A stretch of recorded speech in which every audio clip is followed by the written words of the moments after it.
ನಮಸ್ಕಾರ ಸ್ನೇಹಿತರೆ. ನಾನಿವತ್ತಿನ ದಿನ ಭಗವಂತ ಗಣೇಶರ ಪತ್ನಿಯರು ಯಾರು ಮತ್ತೆ ಅವರ ವಿವಾಹದ ಕಥೆಯನ್ನು ನಾನಿವತ್ತಿನ ದಿನ ಹೇಳಕ್ಕೆ ಇಷ್ಟಪಡ್ತೇನೆ. ನಿಮಗೆಲ್ಲ ಗೊತ್ತು, ನಮ್ಮ ಹಿಂದೂ ಧರ್ಮದ ಪ್ರಿಯ ದೇವತೆಗಳಲ್ಲಿ ಗಣಪತಿ ಕೂಡ ಒಬ್ಬರಾಗಿರ್ತಾರೆ. ವಿಶೇಷವಾಗಿ ಅದು ನಮ್ಮ ದಕ್ಷಿಣ ಭಾರತದಲ್ಲಿ ಭಗವಂತ ಗಣೇಶರನ್ನ ಬ್ರಹ್ಮಚಾರಿ ಎಂದೇ ಕೆಲವೊಂದು ಕಥೆಗಳಲ್ಲಿ ಹೇಳಲಾಗುತ್ತೆ. ಆದರೆ ಕೆಲವೊಂದು ಪರಂಪರೆಗಳ ಪ್ರಕಾರ ಅವರು ಇಬ್ಬರು ದೇವಿಯರಾದ ವೃದ್ಧಿ ಅಂದ್ರೆ ಸಂಪತ್ತು ಮತ್ತೆ ಸಿದ್ಧಿ ಅಂದ್ರೆ ಆಧ್ಯಾತ್ಮಿಕ ಶಕ್ತಿ ಅವರಿಬ್ಬರನ್ನ ವಿವಾಹವಾಗಿದ್ರು ಅಂತ ತಿಳಿದು ಬರುತ್ತೆ. ಈ ಇಬ್ಬರು ಪತ್ನಿಯರು ಸಂಪತ್ತಿನ ಮತ್ತು ಆಧ್ಯಾತ್ಮಿಕ ಯಶಸ್ಸಿನ ಅಂಶಗಳನ್ನ ಪ್ರತಿನಿಧಿಸ್ತಾರೆ. ಬೌದ್ಧಿಕ ಮತ್ತು ಆಧ್ಯಾತ್ಮಿಕ ಕಲ್ಯಾಣದ ಸಮತೋಲನ ತೋರಿಸ್ತಾರೆ.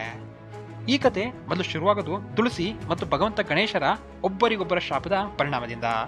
ನಾನು ಆ ಕತೆನ ಈ ಹಿಂದಿನ ವಿಡಿಯೋದಲ್ಲಿ ಹೇಳಿದ್ದೇನೆ. ನೀವಿನ್ನು ಆ ವಿಡಿಯೋನ ನೋಡಿಲ್ಲ ಅಂತಂದ್ರೆ ನಾನು ಡಿಸ್ಕ್ರಿಪ್ಷನ್ ಬಾಕ್ಸ್ ಅಲ್ಲಿ ಲಿಂಕ್ ಕೊಟ್ಟಿರ್ತೇನೆ, ದಯಮಾಡಿ ಒಂದ್ಸಲ ನೋಡ್ಕೊಂಡ್ ಬನ್ನಿ.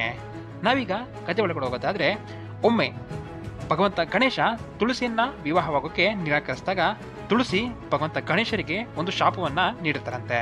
ಅದೇನಪ್ಪಾ ಅಂತಂದ್ರೆ, ನಿಮ್ಮ ಸಿದ್ಧಿ ಅಂದ್ರೆ ನಿಮ್ಮ ತಪಸ್ಸು ವಿವಾಹವಾಗಿಲ್ಲದೆ ಪೂರ್ಣಗೊಳ್ಳಬಾರದು ಅಂತ. ಆ ಶಾಪದ ಕಾರಣದಿಂದ ಭಗವಂತ ಗಣೇಶ ಯಾವುದೇ ಕೆಲಸ ಮಾಡಕ್ಕೆ ಮುಂದಾದ್ರೂ ಕೂಡ ಏನೋ ಒಂಥರ ಅಡೆತಡೆ ಬರ್ತಿರ್ತಂತೆ. ಆದ್ರಿಂದ ಅವರ ತಪಸ್ಸು ಪೂರ್ಣಗೊಳ್ಳಕ್ಕೆ ಆಗ್ತಾನೆ ಇರಲ್ಲಂತೆ.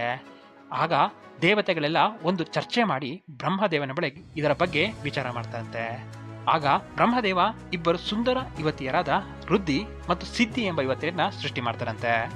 ಅದರಂತೆಯೇ ಶಿವ ಮತ್ತು ಪಾರ್ವತಿ ದೇವಿ ನಿರ್ಧಾರ ಮಾಡಿ ಭಗವಂತ ಗಣೇಶರಿಗೆ ವೃದ್ಧಿ ಮತ್ತು ಸಿದ್ಧಿಯನ್ನ ವಿವಾಹ ಮಾಡಿಸ್ತಾರಂತೆ.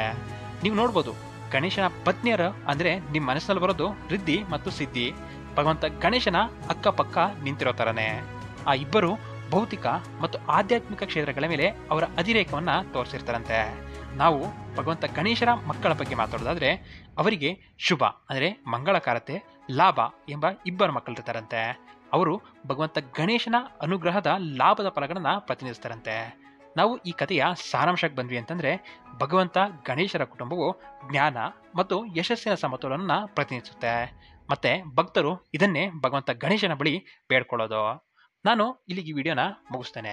ನಿಮಗೇನಾದ್ರೂ ಈ ವಿಡಿಯೋ ಇಷ್ಟ ಆಗಿತ್ತು ಅಂತಂದ್ರೆ ದಯಮಾಡಿ ಲೈಕ್ ಮಾಡಿ, ಶೇರ್ ಮಾಡಿ, ಹಾಗೂ ನನ್ನ ಚಾನೆಲ್ ಇನ್ನೂ ಸಬ್ಸ್ಕ್ರೈಬ್ ಆಗಿಲ್ಲ ಅಂತಂದ್ರೆ ದಯಮಾಡಿ ಸಬ್ಸ್ಕ್ರೈಬ್ ಆಗಿ. ಧನ್ಯವಾದಗಳು.